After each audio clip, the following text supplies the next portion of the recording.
What is the deal, beautiful people? My name is Ramon. Welcome to the channel. Today I have a story behind the image for you. And this image, I titled it the Deli. It's a very important image to me for a few different reasons. This image comes off the heels of a break. So I had a lot of life changes that, got engaged. I started a new job and, doing a wedding planning, a new job, like time was not on my side. And also part of the new job is I drove to work as opposed to taking a train. So I was a lot more secluded and a lot less out in the streets. And I guess a few weeks before my wedding, it hit me like a ton of bricks. I felt like I didn't know how to do street photography anymore. I felt like I completely lost it, and it was such a heavy feeling. I really didn't like that feeling, and I was so out of practice. It's not that I wasn't shooting, because I was still shooting in between. I was doing some newborn shoots. I've been experimenting with newborn photography, which is a super dope genre of photography, by the way. I think every genre of photography is dope. But yeah, I've had some great success with some images in the newborn world. I was doing some portraits, some event stuff. So I was working, but I was so out of practice in the streets, in street photography. And if you guys know me, you'll know that street photography is probably my main love. And I was on the phone with Jerry talking about it, and the thing about humidity and being just a person, a lot of people try to avoid talking about things, right? And because if you talk about it, it makes it real, and if it makes it real, then there's work to be done. Who the fuck wants to do that? But it just came out in conversation with Jerry one day, and I was like, I can't believe I feel like I lost it. Like I don't know how to approach street photography. And the very next day I took the train to work. It's like, nah, fuck this. Not happening. Like I put in way too much hours, years on top of years, to just sit here and watch it float away. And then if you guys had seen the previous video where I was talking about me disconnecting from Instagram because I wanted to be in complete control of my creative process and how I'm portrayed as a photographer and a brand, this was all part of that conversation as well. So yeah, I grabbed the camera, and after work, this shot was taken. It's a series of 3 images that if you go on the blog, I'll link to the blog in the description where you can see the 3 images. But this particular image was super important for me because it was executed very well.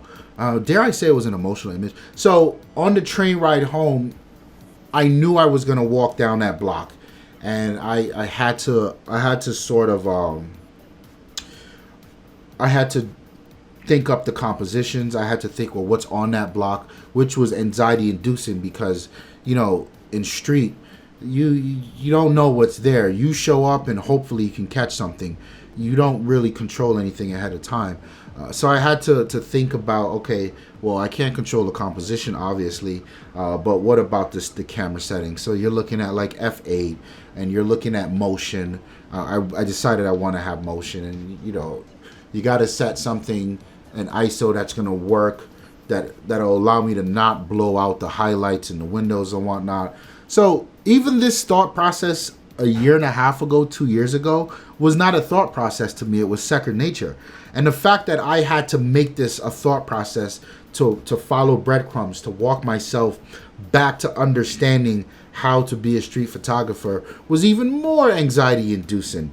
But when I got to this scene, I paused and I allowed myself to see the composition happening. I allowed myself to just let it unfold. And this is what I got.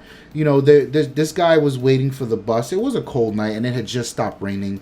So you see the reflection. Everything is kind of nicely reflective. The street has the reflection of the lights coming from the deli. You'll see the light trails in there. There were cars floating by, and everything but the bus, which sucked for this guy. But yeah, and this guy was just, this one guy by his lonesome was sitting there on his phone, doing what people do on their phone to pass time, right? And you can tell by the time of night that it is fairly late, because even though the stores are open, you got to imagine that they are getting ready to close. There's no customers, there's no patrons in and out, and then there's just one guy. And it's a powerful image for me, because I kind of put myself in him. I want to impose a story. He had a rough day and he would like nothing better than to get home and then really just unwind. But right now, he's got to create a comfort zone. Him all alone by himself, standing here in the rain. The rain had stopped minutes before, and where's this bus? And when I got home and I looked at that series of images, because I was shooting continuous high here, continuous high, maybe 1 or 2 second exposure. So I was really looking for the sharpest shot, but I knew that he was my subject and the story was around him. It stopped me when I was editing this picture. I was like, okay, there is a story to be had here. And there's some dodge and burning to really accentuate the lonely vibe of it, and the lonely vibe of him, and the light trails, the decision to go for motion as opposed to just capturing it at like 1/120th. I went for the 1 to 2 seconds because it was important to capture the fact that there are cars rolling by and the world is moving around him. It's just him that's stuck in this moment. And I was very pleased with this shot and these series of shots coming out of this particular walk home from the train station. But for me, it was super important to learn the lesson that there is such a thing as a bicycle, and you can never forget how to ride one, right? And whenever you get back on one, you'll have to reacclimate yourself to it, and it's okay. And it's okay to feel like I have not done street photography in a while. It doesn't mean I forgot how to do street photography. I may be a little rusty. So that was a lesson that I had to learn, and I had to reinforce to myself that you didn't forget how to do it. You didn't do it in a while, but you still got it.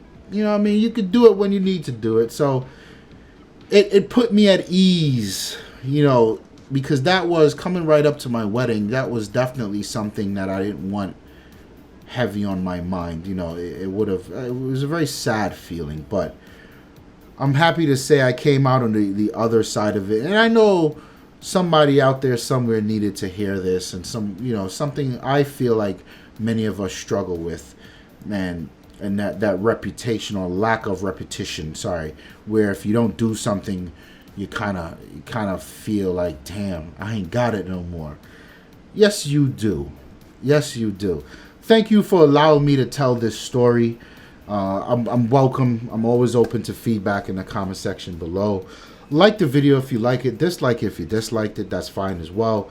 Hit the subscribe button if you feel like sticking around for a while. My name is Ramon, and I'm out of here. Peace. Around the world, around the world, around the world.